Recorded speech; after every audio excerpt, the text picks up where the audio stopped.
It's amazing to hear how quickly the shuttle moves. It's already more than 4 miles downwind as we Engine throttling up, 3 engines now at 104%. Challenger, go with throttle up.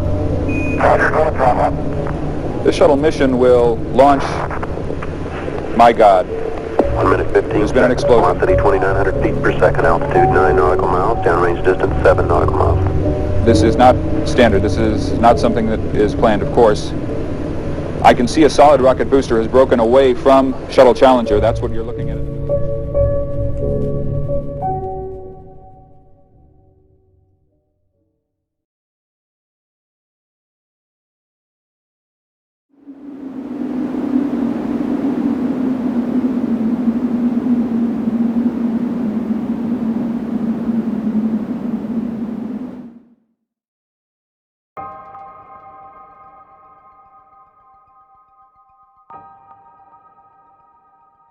E aí? O que você considera como um bom produto ou resultado? Muitos dirão: um bom produto é aquele que cumpre sua função. Outros poderão até acrescentar: o que cabe no meu bolso, para mim, é o melhor dos produtos. E eu lhe pergunto: o quanto você está disposto a sacrificar para obter um bom produto? Assumindo que cada um de nós temos realidades diferentes, objetivos e metas diferentes, você até pode achar que padrões diferentes não importem ou sejam subjetivos. Mas é justo? Guarde bem esses questionamentos e estejam já cientes de que não estamos falando da esfera social, tampouco da economia. Nosso assunto aqui, eu diria que é diferente. Você é engenheiro? Deseja ser um? O que você espera que um engenheiro te entregue? Para você é mais importante uma casa bem feita que vai demorar sabe-se lá quanto tempo para poder ser construída, ou um condomínio entregue em 30 dias sem revisão alguma? Tudo bem se você não souber responder nenhuma dessas perguntas, afinal, somos pessoas como qualquer outro por aí. Mas tenho a certeza de que você não deseja possuir algo defeituoso, ou então, se me permitir, algo inacabado, incompleto até. Infelizmente, não são todos que pensam assim, sabia? Muitas vezes, para vencer a corrida, empurramos pedras que não deveriam sair do lugar. Estou falando da engenharia agora, não do conceito. Não me entenda errado, estou falando da coisa prática já. Máquinas funcionando, pessoas maravilhadas com o que parecia ser impossível acontecendo. É isso, sabe? Mas deixa eu te falar uma coisa. Nenhuma máquina é perfeita.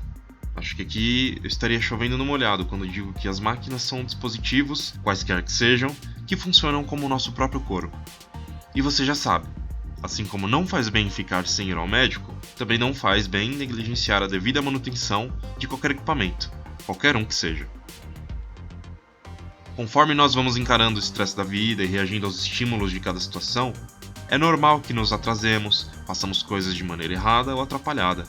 E isso inclui também declarações feitas por nós. Se você nunca levantou a voz para alguém ou ficou desesperado com algumas atitudes, eu lhe advirto que logo esses momentos vão chegar. Enfim, eu acho que já deu para criar um ambiente legal, para começarmos a falar melhor e mais a fundo nesse vídeo. E declaro aqui que o que você assiste agora é precisamente um estudo de caso. Sim, um estudo de caso. Uma das coisas mais belas em poder estudar e analisar as ocasiões que já aconteceram no passado é que você pode ver como espectador da coisa, sabe? Muitos aprendem com isso, e outros voltam a insistir no erro. Mas e se o erro não for erro? Quero dizer, sim, foi uma falha, tudo bem. Mas foi uma falha consciente? Tipo, colaboraram para esse desfecho? Foi intencional? Se sim, pode ser que tenhamos um criminoso ou uma criminosa, dependendo do desfecho, é claro. Afinal, às vezes não existem acidentes. De repente, aquilo precisava acontecer para que hoje pudéssemos pensar diferente, inovar ou até mesmo reintroduzir algo. Talvez não fosse a hora disso acontecer ainda. Mas ei, não se engane. Não sou nenhum charlatão ou profeta do futuro, só quero mostrar o que é e por que é. Estamos entendidos? Então relaxa aí e confia em mim que esse vídeo ainda vai mostrar muita coisa. E eu só vou permitir. Você com certeza já sonhou grande, já quis ir e vir, fazer e acontecer. Eu também. E os Estados Unidos da América também. Principalmente no contexto da Guerra Fria. Se me permite recordar, o homem foi à Lua em 1969. Não estou assumindo lados, não me entenda errado. Digo, A União Soviética já havia mandado o primeiro homem, mulher e até cachorro ao espaço primeiro. Mas o fato de um homem ter pisado na Lua é uma coisa, sabe, fascinante.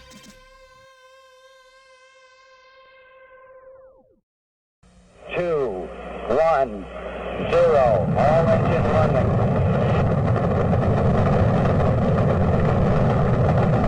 Liftoff. We have a liftoff. 32 minutes past the hour. Liftoff on Apollo 11.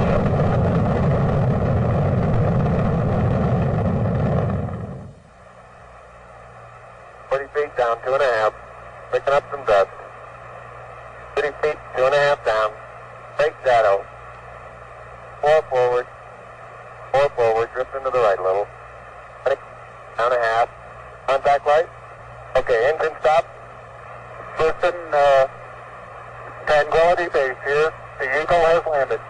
Roger, Tranquility. We copy you on the ground. You got a bunch of guys about to turn blue. We're breathing again. Thanks a lot. Okay, Neil, we can see you coming down the ladder now. I'm at the foot of the ladder. The limb footbeds are only depressed in the surface about 1 or 2 inches. I'm going to step off the limb now. That's one small step for man, one giant leap for mankind. Tony, this is so great you can't believe it. I believe it, Charlie. It's raining, Johnny. Look at it go, would you, Charlie? You got all your steering, it's straight. Oh, this is going to be some kind of different ride.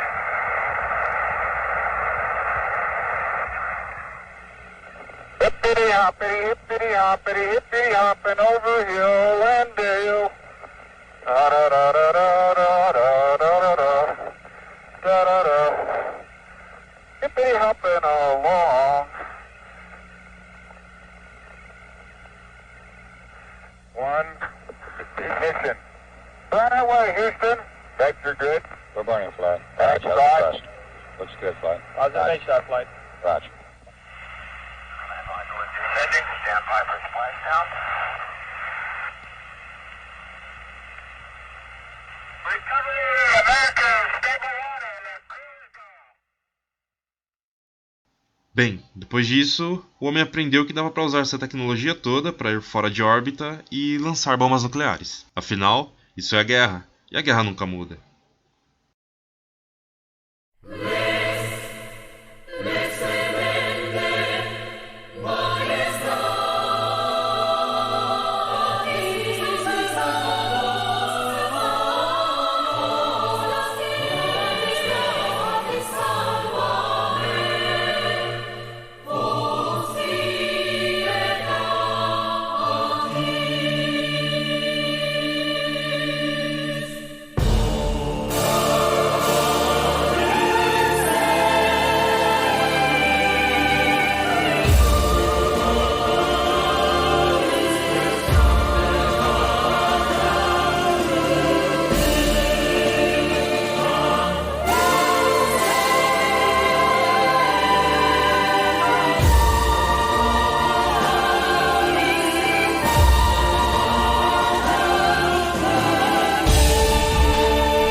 Enfim, acho que já deu para ter uma boa noção que vamos falar de coisas grandiosas aqui.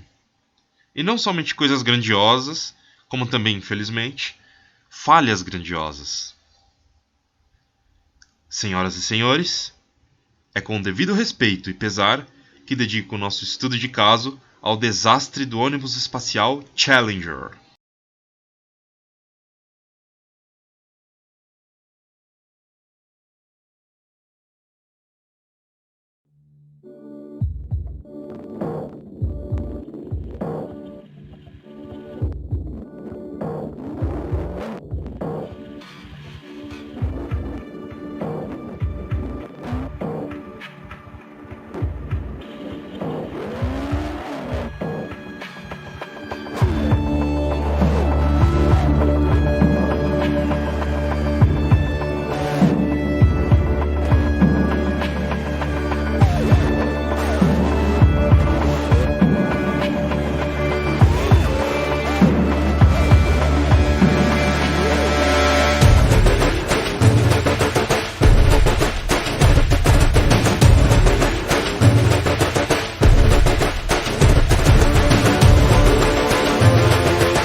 Antes de tudo, é sim preciso esclarecer que necessitamos da engenharia. Precisamos da engenharia para poder fazer esse montão de coisas aí que usamos dia e noite. E me permita aqui estabelecer, agora e já, que a engenharia é um meio e não um fim. Se a engenharia fosse um fim, teríamos parado muito lá atrás, no Coliseu e quiçá nos aquedutos romanos, construídos há milhares de anos atrás. A engenharia é um meio, pois nós utilizamos dela para progredir, sermos bem desenvolvidos quanto civilização e trazer as maiores inovações para a nossa vida. E a engenharia serve ao homem. Simples assim. Não foi a engenharia sozinha que criou seu celular, computador, carro ou casa. Foram pessoas que, através dela, finalizaram seus objetivos. É muito importante que isso esteja claro no seu imaginário e já explico o porquê. Quando eu simplesmente digo, vou buscar um engenheiro para me construir algo, no que você pensa? Um mau engenheiro? Aposto que não. Todos nós tendemos a buscar o que é mais favorável aos estímulos positivos de nosso cérebro. Isto é, nós já imaginamos a situação pronta e só queremos chegar lá. O problema é que, muitas vezes, o que queremos precisa de cautela, orientação e ouso até dizer sabedoria. Ora, alguém aqui se atreveria a desenvolver um reator nuclear do zero? Certamente que não. Então por que a pressa? E eu digo por quê. Resultados. Queremos ver resultados. Não só ver, queremos tocar, sentir, degustar, saborear o resultado. Isso não é ruim, de fato, mas e se de alguma forma se transformar em ruína? A engenharia é aquilo tudo mesmo. Te ajuda a analisar dados complexos, depurar situações improváveis e superar os obstáculos e desafios que encontramos e surgem por aí. Já parou para perceber o salto tecnológico que houve depois do fim da Segunda Guerra Mundial? Então, engenharia, meu caro. Mas existe uma coisa que a engenharia sozinha não busca: a segurança ou confiança que um projeto deve passar. Você não entraria num carro com as rodas todas desajustadas, entraria? Ou melhor ainda, voaria em um avião que a turbina apresenta defeitos? Ah, mas eu preciso disso para ontem. Foi o que a pressa disse para a prudência. O resultado? Bem, tem diversos por aí que você pode encontrar na internet. Para não dizer que você pode experimentar pessoalmente, é claro. Mas isso poderia ser uma tragédia imensa, então não. Vamos ficar só com o que já foi. A engenharia, sem esse suporte, se transforma em gambiarra. Não é seguro. Pode falhar a qualquer instante e vai trazer prejuízo. De alguma forma, mas vai. Essa maravilha conta com seus braços que, com o passar dos anos, se tornam mais fortes, as ferramentas da qualidade. Existem inúmeras delas, grandes, pequenas, brasileiras, estrangeiras, de todas as cores e tamanhos inimagináveis. Se é que posso dizer assim. Quer um exemplo fácil? Um simples parafuso. Parafusos, as coisas mais habituais que podem iluminar nosso imaginário agora, possuem uma estrita natureza de regulamentação pela qualidade. Normas como a alemã DIN ou a ABNT brasileira determinam com clareza as dimensões e ferramentas necessárias para se fabricar desde o corpo até a cabeça do mais simples parafuso. Outro bem corriqueiro no meio industrial são as normas ISO, que vão desde a gestão ambiental até as certificações de eficiência e qualidade integradas ao produto. Mas no que isso implica? Bem, isso determina se a concepção do seu projeto até a execução é viável, se vai falhar ou se tem capacidade para ser executado, se traz algum fator de risco consigo ou não. São parâmetros muito importantes e que hoje nós temos o pleno conhecimento. Há mais de 60, 70 anos atrás, quando o conceito de qualidade ainda era algo meio nebuloso e não consensual, projetos e produtos falhavam constantemente, e que hoje, para o mundo mais, entre aspas, maduro, digamos assim, não é aceitável. Fora dos padrões, se me permitem a colocação. Quem de nós não ouviu falar de alguém que perdeu um dedo num processo de fabricação ou de conformação industrial? Ou quem não conhece alguém que já se acidentou numa fábrica? Isso são máculas do passado que hoje não são mais toleráveis, e disso nós sabemos. Agora a pergunta que fica: e lá atrás? Será que boa parte dos acidentes e falhas poderiam ser evitados? A culpa é da engenharia? Já temos normas demais? Vamos analisar.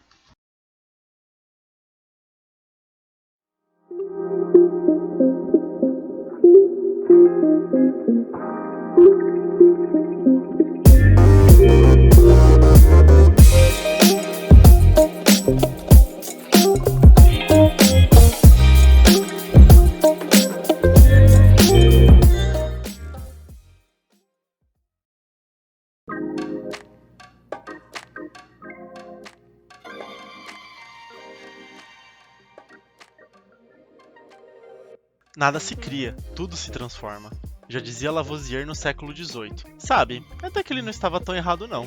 De lá pra cá, ininterruptas evoluções e avanços tecnológicos permitiram a todos nós enxergar com maior clareza os procedimentos de manufatura. Esses que atualmente são totalmente mecanizados e automáticos em grande parte. Introduziremos agora um grande marco para a engenharia, a evolução dos tipos e ferramentas de manutenção. Antes de tudo, quero ressaltar que há 6 tipos de manutenção que desejamos contemplar aqui. A manutenção preditiva é planejada com base na previsão de falhas dos componentes. Nos dias de hoje, a inteligência artificial ajuda muito a encontrar e medir esses parâmetros usados. Mas e quando não existia inteligência artificial? Muitos testes tinham que ser feitos para se colher os dados suficientes para a criação de um plano de manutenção preditiva. Manutenção preventiva é uma manutenção aplicada antes de se ocorrer uma falha. Planejamento é a chave essencial para uma manutenção preventiva bem feita e organizada de acordo com todos os parâmetros de fabricação. Manutenção preventiva de acordo com o tempo. É a mesma manutenção preventiva, só que usando o tempo como parâmetro principal. Manutenção preventiva com base no uso. É a manutenção preventiva citada anteriormente, só que o parâmetro principal é o uso. Porém,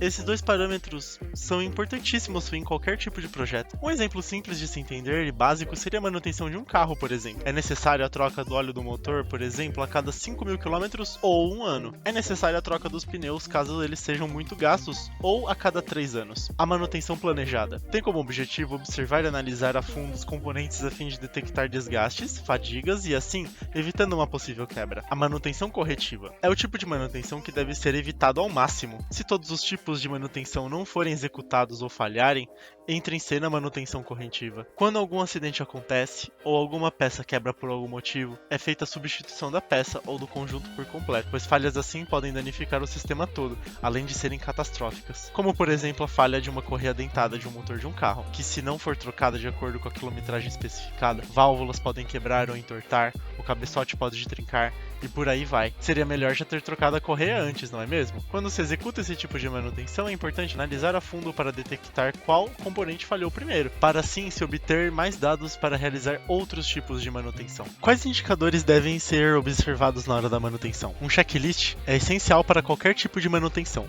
Na verdade, vários checklists. Desmontagem, montagem, aferição de medidas, troca e instalação de componentes, análise de componentes. Sempre é ideal um planejamento prévio para tudo que se vai concretizar na hora de uma manutenção, desde a mais ordinária como, por exemplo, a troca de uma junta, até a mais complexa, com vários itens como uma manutenção preventiva anual. Quais detalhes devem se atentar na hora da manutenção? Folgas são importantíssimas para se manter a devida lubrificação na peça, de acordo com a fábrica. Uma folga muito pequena pode ocasionar em um superaquecimento por falta de óleo, e uma folga muito grande pode ocasionar trincas ou alguns tipos de batida no momento do funcionamento. Torque de aperto é essencial para manter os parafusos apertados. Nada mais é que o montante certo de força aplicado em cada parafuso, para que nada se solte ou se desprenda. Também pode ser feito através de ângulos. Testes, ultrassom e ensaios para encontrar rachaduras superficiais e trincas, e mais uma infinidade de testes, genéricos ou designados pela fábrica. São procedimentos que completam a manutenção como um todo. Medidas. A metrologia é a maior aliada, braço direito da manutenção. É sempre essencial aferir todas as medidas possíveis para identificar, por exemplo, uma fadiga inesperada em algum componente.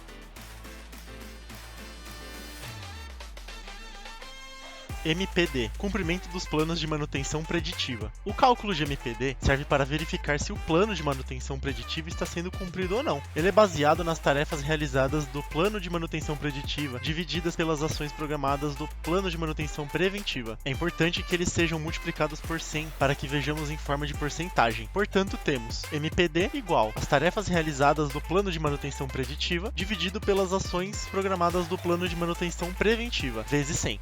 MP, cumprimento dos planos de manutenção preventiva. Já o cálculo de MP serve para verificar se o plano de manutenção preventiva está sendo cumprido ou não. Entretanto, ele é bem parecido com o MPD, e a forma de calculá-lo é dividindo as tarefas de manutenção preventiva pelas ações agendadas do plano de manutenção preventiva, também multiplicando por 100 para que vejamos a porcentagem. Portanto, temos MP igual às tarefas de manutenção preventiva dividido pelas ações agendadas no plano de manutenção preventiva, vezes 100. MTBF, Mean Time Between Failures. O tempo médio entre falhas indica a quantidade de tempo em que uma falha poderá ocorrer. Com esse indicador, podemos mesurar a confiabilidade do equipamento. MTTR, Mean Time to Repair, mostra o tempo médio em que os profissionais mecânicos irão arrumar a falha e colocar o equipamento novamente em uso normal, de acordo com as especificações da fábrica.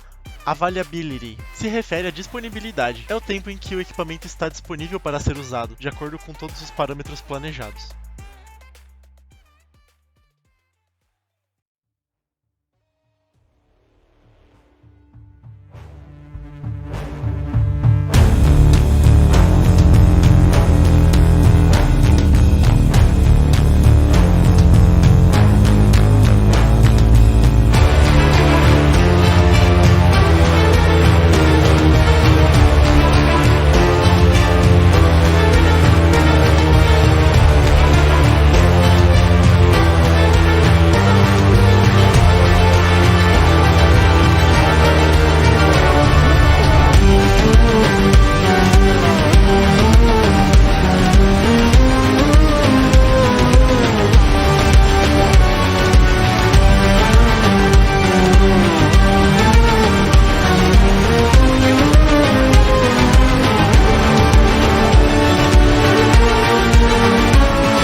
Se já é difícil compreender o avião, que obedece às leis gravitacionais da Terra, imagine compreender um ônibus espacial. Sem delongas e cerimônias, vamos aos fatos. Os Estados Unidos conceberam estas aeronaves e foram os pioneiros em sua introdução no ano de 1981. Embora os soviéticos, lembrando do contexto da corrida espacial e Guerra Fria, é claro, também possuíam seus modelos de ônibus espacial, os modelos Buran, que só foram introduzidos a partir de 1988. Existe vasta especulação e acusações de engenharia reversa e cópia por parte de entusiastas do programa espacial americano quanto à natureza do ônibus espacial soviético. Foram feitos pelo programa espacial norte-americano um total de 5 ônibus espaciais: Columbia, Challenger, Discovery, Atlantis e Endeavour. Estes 5 foram responsáveis por 135 missões espaciais bem-sucedidas. Lamentavelmente, Columbia e Challenger foram destruídos em fatalidades que elencaram o programa espacial norte-americano como um dos mais letais da história. A última missão em que um ônibus espacial americano participou foi em 21 de julho de 2011, há 10 anos atrás, onde Atlantis fez seu último pouso no Kennedy Space Center, no estado da Flórida, e se descontinuou o programa por parte do governo americano. Atualmente, programas de expedição espacial foram abertos a companhias privadas e a terceiros, deixando assim de ser exclusividade do governo americano. Quanto a dados técnicos do vai-vem espacial, vamos aos detalhes. Estamos falando de engenharia muito avançada para sua época. O veículo em si é composto por várias partes que chamamos de ônibus espacial corriqueiramente, mas na verdade esse sistema se divide em o coração e cérebro, que é o orbitador espacial, isto é, aquela aeronave que vemos acoplada a um sistema de propulsão. O enorme tanque externo laranja, que alimenta o orbitador com nitrogênio e oxigênio líquidos, além de outros componentes químicos para a decolagem. Este tanque possui temperaturas baixíssimas para poder condensar todos seus fluidos de maneira eficiente e assim economizar espaço. E por fim, 2 propulsores auxiliares que possuem seu próprio sistema de combustível. No total, são usados mais de 3 milhões de litros de combustível no tanque principal para uma única decolagem. O ônibus espacial demora cerca de 8 minutos para sair da órbita terrestre, isto é, mais de 180 km percorridos verticalmente durante esse tempo. Destes 8, por apenas 2 minutos os foguetes auxiliares estão propelindo o corpo do orbitador.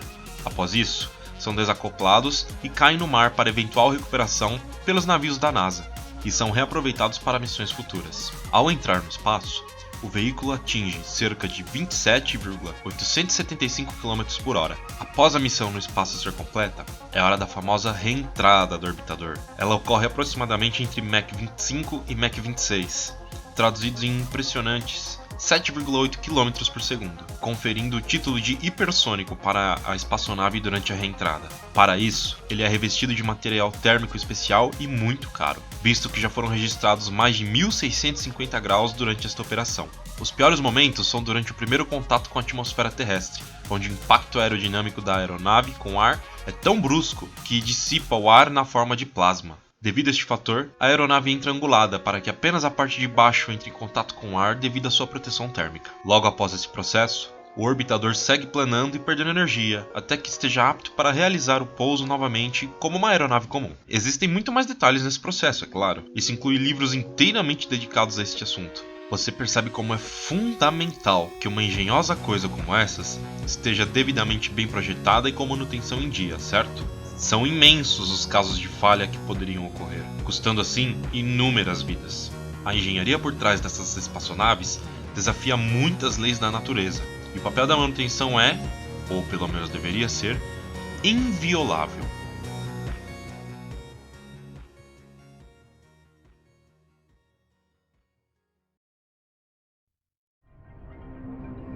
"90 seconds and counting. The 51L mission ready to go." There they are, the crew of Mission 51L.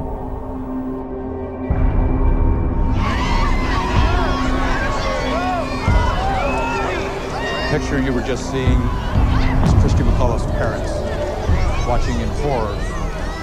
These are the students from her school.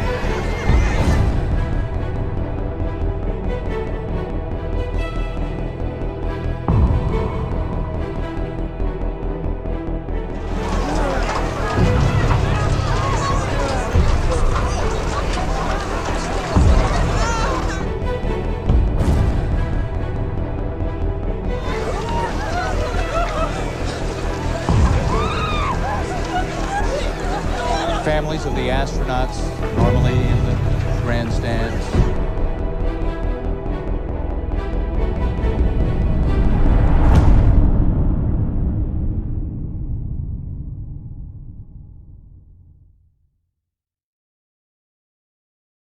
A dedicatória do nosso estudo de caso, a tragédia Challenger, até então seria a 25ª missão do ônibus espacial de mesmo nome. A mesma aeronave, na missão denominada STS-7, foi responsável anteriormente por introduzir a primeira mulher americana no espaço, a Sally Kristen Ride. Nosso caso se passa durante a missão STS-51L. De antemão, já clarifico que STS significa Space Transportation System. Na ocasião, a NASA estava a todo vapor e já havia anunciado a espaçonave Challenger como aquela que faria as viagens espaciais mais acessíveis de todos os tempos. Havia planos para se realizar lançamentos com a mesma espaçonave pelo menos 2 vezes por semana. Imagine o pesadelo para a equipe de manutenção. Todos os mais de 28 mil blocos de proteção térmica espacial deveriam ser rechecados e reavaliados, isso quando não substituídos. Os softwares computadorizados necessitavam ser revisados manualmente antes e após cada missão, testados, recalibrados e certificados. Os motores precisariam ser constantemente trocados, lubrificados e preparados para receber as bruscas mudanças de temperatura que cada decolagem exigiria. Se revelou com o desenrolar da missão que não havia tempo, a staff necessária para a empreitada e os equipamentos suficientes para realizar todas as manutenções na faixa previamente estabelecida pela organização. Mas quem quer ouvir isso? O mecânico responsável pelo reparo ou o quartel-general de lançamentos? A propaganda era tamanha que só proviam dados mostrando o porquê a missão deveria ocorrer, e não sobrou tempo algum para obter-se um contraponto que estabelecesse a inviabilidade da missão. A equipe de lançamentos estava exausta e já não havia tempo mais para descanso, visto que a todo momento se dedicava mais esforços para a concretização desta mesma missão. A pressa para alcançar essa taxa de voos e fazer com que fosse econômico e viável tomaram o rumo final desta operação. Ainda víamos o cenário da Guerra Fria influenciando nas mais particulares ações do governo americano. Isso sem contar que as prioridades adotavam um caráter reativo. Tudo que uma potência fazia, a outra imitava, quase que mimicamente, para mostrar a superioridade em seus respectivos lados. A espaçonave Challenger não chegou a contemplar sistemas emergenciais como cabines ejetáveis ou qualquer sistema de paraquedas, visto que pela tamanha propaganda feita em cima do projeto, retiraram isso de cogitação, já que não haveria tempo para essa implementação, sem repensar alguns materiais usados dos sistemas e sem contar que os Estados Unidos afirmavam relutantemente que a espaçonave seria um sucesso garantido para quaisquer missões. Nossa tripulação era composta por 7 astronautas, sendo 5 homens e 2 mulheres. Do lado masculino, tínhamos os astronautas Francis, que seria o comandante, Michael Smith, que seria o piloto, assim como Ellison Onizuka, Ronald McNair e Gregory Jarvis, que seriam os especialistas da missão. Do lado feminino, haviam as astronautas Sharon Christa McAuliffe, que atuaria sendo a especialista de carregamentos, além de Judith Resnick, escalada como especialista e astronauta mulher para auxiliar sua companheira Sharon. O objetivo dessa missão era a implantação de 2 satélites do tipo TDRS-2, também auxiliar no uso do Spartan 203, sendo este um módulo experimental designado para realizar a experimentação de características do cometa Halley com 2 câmeras integradas com capacidade ultravioleta. A missão levaria consigo também o CHAMP, que era um programa de monitoramento integrado do cometa Halley. Além disso, haviam 2 últimas cargas, 3 SSIPs e diversos conteúdos de apoio ao projeto TISP. Estes 2 últimos, vale ressaltar aqui, seriam amplamente usados pela astronauta Sharon, que também era professora e ministraria aula no espaço para 2,5 milhões de crianças que acompanhariam pela rede televisiva americana. Até então, não parecia nada de outro mundo na rotina de qualquer astronauta, dado o cerne da expedição. Mas, lamentavelmente, as 7 vidas foram ceifadas numa cena que chocaria qualquer audiência e colocaria em xeque pela primeira vez a gestão do programa espacial norte-americano.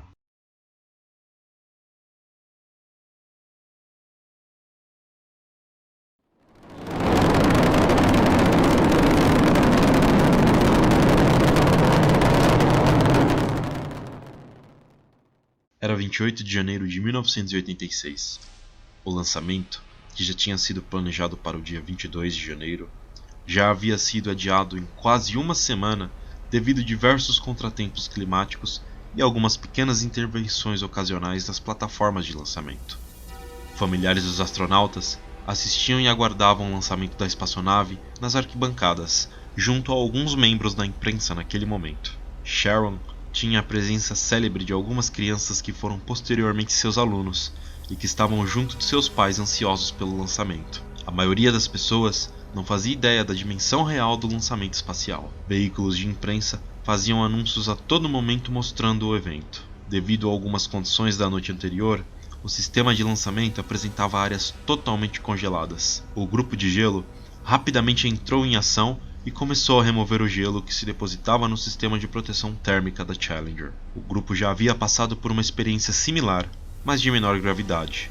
Um incidente ocorrido no pad 39A, no lançamento das missões STS-51C e STS-51I. Nestes casos, os lançamentos haviam sido adiados. A temperatura na decolagem era de 36 graus Fahrenheit, o que era 15 graus mais frio do que qualquer lançamento feito anteriormente. Se iniciam os preparativos finais para o lançamento, e no fim da contagem regressiva, todos os motores funcionavam com normalidade e sem nenhuma falha. Após os 3 segundos de ignição, a Challenger já estava com seus sistemas de decolagem nominais. Por volta de mais de 58 segundos, a câmera de acompanhamento E207, uma câmera com filme de 70mm, localizada a alguns quilômetros do norte do pad 39B, mostrou o começo de uma pluma perto da estrutura de fixação do foguete à sua direita. Em um segundo, a pluma estava bem definida e intensa. Tanto o grupo a bordo da Challenger quanto os grupos em Houston não sabiam sobre esta pluma em tempo real. E mesmo que soubessem, não havia nada que eles pudessem fazer. Com exceção da pluma, todo o resto do veículo estava normal, e o grupo enviava sinais para aumento de propulsão. Em 72 segundos, os dados de telemetria mostraram que o foguete direito havia se soltado da sua estrutura de fixação. Isto ocorreu conforme a pluma consumia a estrutura. A seção posterior do foguete começou a girar para fora do veículo. Fazendo isto, o foguete SRB, agora com propulsão desviada, começou a rodar o veículo inteiro, de modo que este já não estava mais na sua rota planejada. Apesar de a Challenger ter passado o Max-Q, as forças aerodinâmicas ainda estavam muito fortes, de modo que o veículo começou a se quebrar. Os 2 foguetes SRBs, que podem suportar as maiores cargas aerodinâmicas, se libertaram do ônibus espacial e ambos começaram a voar livremente. Conforme o tanque externo se quebrava, o hidrogênio líquido e o oxigênio líquido dentro do mesmo foi exposto a baixas temperaturas e rapidamente se vaporizou. A luz irradiada das plumas do SRB, a reflexão do sol e as áreas dos gases em combustão deram ao vapor uma aparência alaranjada que aparece como uma bola de fogo em muitas das câmeras de televisão selecionadas pela NASA. Nas fotos da NASA e no time de suporte de televisão não foi detectado nada que pudesse levá-los à suspeita que o orbitador e o tanque externo tivessem explodido.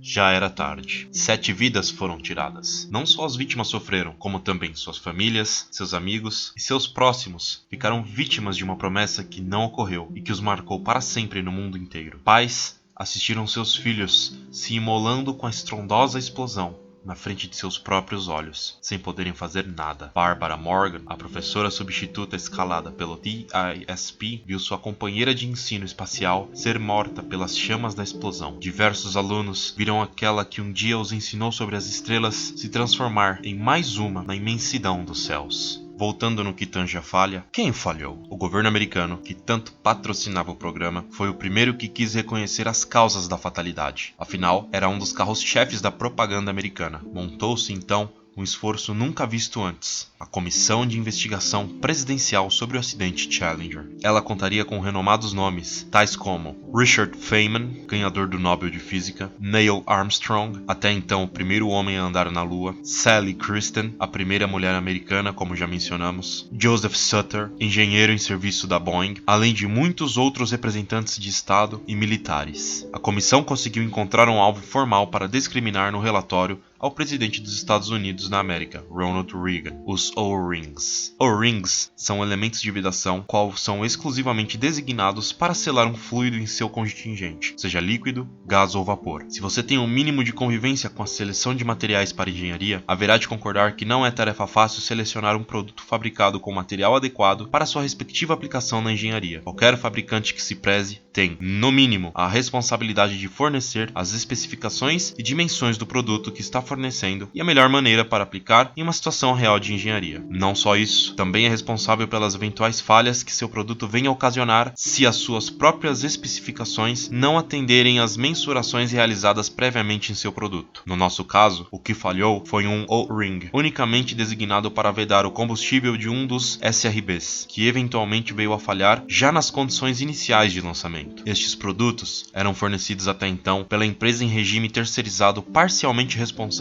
pelo design dos foguetes, Morton Thiokol. A empresa desenvolvia materiais e produtos para atuação em aplicações químicas e teve parcial responsabilidade nesse desastre. Engenheiros da mesma empresa foram ouvidos pela comissão e não foram poupados pela mesa escalada para a investigação. Can I ask some questions? Doesn't the erosion partly depend upon the speed of the gas, the size of the hole through which it comes, and other matters? Do you have some kind of calculation that shows that you couldn't get more erosion than the amount that you got in 51C?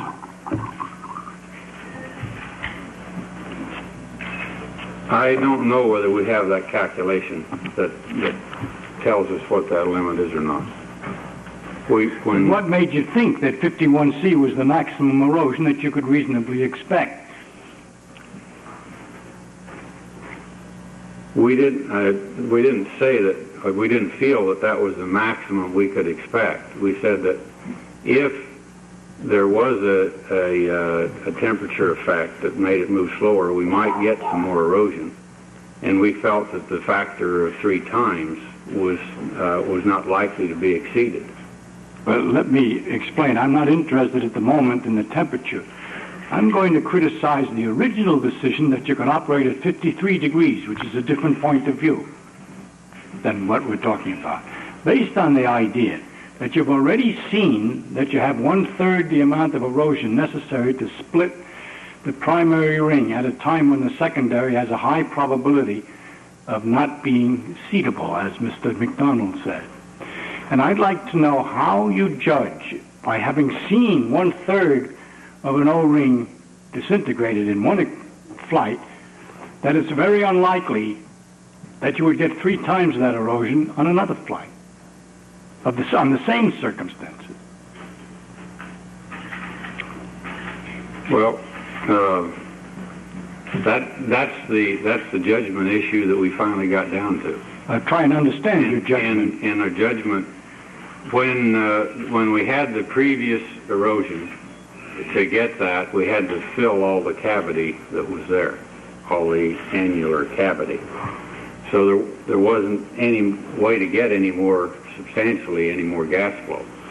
Em suma, os engenheiros da empresa terceirizada sabiam que as condições em que o lançamento estava sendo submetido, em especial a temperatura que registrava 15 graus a menos do que o material de seu O-ring era capaz de suportar, tinham sim o potencial para ocasionar uma catástrofe, ainda mais em missões tripuladas como esta. Algumas das mensurações fornecidas pela própria equipe não geravam consenso quanto aos dados técnicos do produto. Já a NASA e sua equipe de manutenção ouviram sim os engenheiros no período de lançamento e entraram em contato com os responsáveis para testar as especificações do seu produto defeituoso. O infortúnio é que não só os dados fornecidos não eram muito claros, como também alguns envolvidos com o lançamento não ousaram dar o braço a torcer para interromper o período de lançamento. Isso só era reflexo das más políticas assumidas pela gestão da organização e a defasada tomada de decisão escolhida como método de aplicação. Imagens analisadas pela comissão Rogers posteriormente mostraram que o veículo havia sido lançado já com um O-ring em falha e com combustível vazando. Em notas e declarações, o integrante da mesa de comissão, Richard Feynman, caiu assertivamente sobre os engenheiros responsáveis pela manutenção e a equipe de lançamentos, visto que foi estabelecida uma confusão generalizada na comunicação entre os fornecedores dos O-rings e a sua aplicação por parte da equipe de engenharia espacial da NASA. A comissão apresentou as seguintes conclusões e recomendações à época. Primeira recomendação: a junta e a vedação do propulsor foguete com defeito devem ser trocadas. Este poderia ser um novo design, eliminando a junta, ou um redesenho da junta e da vedação atuais. Além disso, o administrador da NASA deve solicitar ao Conselho Nacional de Pesquisa que forme um comitê de supervisão do projeto de propulsor foguete independente para implementar as recomendações de projeto da comissão e supervisionar o esforço do projeto. Segunda recomendação: a estrutura do programa do ônibus espacial deve ser revisada. Além disso, a NASA deve encorajar a transição de astronautas qualificados para cargos de gerenciamento de agências. Terceira recomendação: a NASA e os contratantes primários do ônibus espacial devem revisar todos os itens de criticidade 1, 1R, 2 e 2R e análises de risco. Quarta recomendação: a NASA deve estabelecer um escritório de segurança, confiabilidade e garantia de qualidade a ser chefiado por um administrador associado, reportando-se diretamente ao administrador da NASA. Quinta recomendação: a NASA deve tomar medidas para melhorar a segurança no pouso, nos sistemas de pneus, freios e roda do nariz, que também deve ser melhorado. Sexta recomendação: realizar todos os esforços para fornecer um sistema de escape da tripulação para uso durante o voo de planagem controlada. Sétima recomendação: a dependência da nação do ônibus espacial como sua principal capacidade de lançamento ao espaço criou uma pressão implacável sobre a NASA. A NASA deve estabelecer uma taxa de voo que seja consistente com seus recursos. Ficam também algumas considerações feitas por Jeffrey Forrest, professor de aviação e ciência aeroespacial na Universidade Metropolitana do estado de Denver. Embora a destruição da Challenger tenha sido causada pela falha de hardware de um O-ring do propulsor foguete SRB, a decisão humana de lançar foi, em si, a mesma falha. A resolução do lançamento foi baseada em informações de apoio à decisão do grupo com defeito e ainda mais agravada pela má gestão dessa informação. No entanto, como na maioria dos acidentes de transporte, geralmente existem outros fatores contribuintes que ajudam a criar um ambiente que leva a erros e falhas. Portanto, é necessária uma breve revisão dos fatores que contribuíram para a destruição do Challenger. O processo de vender ao público americano e ao seu sistema político a necessidade de um sistema de transporte espacial reutilizável começou no final dos anos 1960. Conceitualmente, o ônibus espacial foi introduzido durante o auge da bem-sucedida missão Apollo. Ao contrário da missão Apollo, o ônibus espacial foi aprovado como método para operar no espaço, sem uma definição firme de quais seriam seus objetivos operacionais. Aqui está o primeiro fator contribuinte. O vai e vem foi desenvolvido como um utilitário, sem uma aplicação firme. Portanto, o apoio para tal projeto, tanto política quanto economicamente, não era muito forte. Para obter apoio político, foi vendido como um projeto com uma recompensa rápida. Apoio adicional foi obtido ao oferecer o programa Vai e Vem aos militares, com o meio de aumentar a segurança nacional e a indústria como uma ferramenta para abrir novas oportunidades comerciais. Cientistas argumentaram com o povo americano que o ônibus espacial seria uma viagem americana, com grande ganho científico. Globalmente, foi vendido como uma parceria com a Agência Espacial Europeia como um meio de melhorar as relações nacionais e sociais, combinando povos de diferentes nacionalidades, raças e sexos, que serviriam como membros da tripulação. O processo usado para desenvolver o apoio econômico, político e social para o ônibus espacial introduziu o segundo fator contribuinte, chamado engenharia heterogênea, ou seja, As decisões de engenharia e gerenciamento do ônibus espacial foram feitas para atender às necessidades de fatores organizacionais, políticos e econômicos, em oposição a um perfil de missão de entidade única com objetivos específicos. Uma vez funcional, o ônibus espacial ficou exposto a demandas operacionais de uma infinidade de usuários. O ônibus espacial agora tinha que cumprir as promessas da NASA, coordenar as necessidades das comunidades políticas, comerciais, militares, internacionais e científicas, colocou imensas pressões sobre a equipe de gerenciamento do programa. Em primeiro lugar, a pressão política para fornecer um veículo espacial confiável e reutilizável com tempo de resposta e implantação rápidos prejudicou seriamente a capacidade de integração e desenvolvimento de sistemas eficazes. Em um segundo lugar, não era viável construir nenhum tipo de sistema completo e de apoio à gestão que pudesse considerar todos os fatores associados a um grupo tão diverso de variáveis ambientais. Terceiro, incerteza adicional e a baixa moral dos funcionários da NASA foram criadas quando a administração Reagan pressionou para que o ônibus espacial fosse declarado operacional antes de que o estágio de desenvolvimento tivesse sido concluído. Depois de gastar bilhões de dólares para ir à Lua, o Congresso esperava que o programa fosse financeiramente autossustentável. Isso forçou a NASA a operar como um negócio pseudo-comercial. Portanto, o ambiente dentro da NASA antes do lançamento do Challenger era de conflito, estresse e atalhos. O que nos leva a um ponto de considerações finais sobre o caso. Não nos resta mais dúvidas de que tudo que envolve a manutenção são fatores de sucesso, mas também denunciam as máculas de uma organização. Isso envolve tudo, desde a maneira como a sua manutenção é realizada,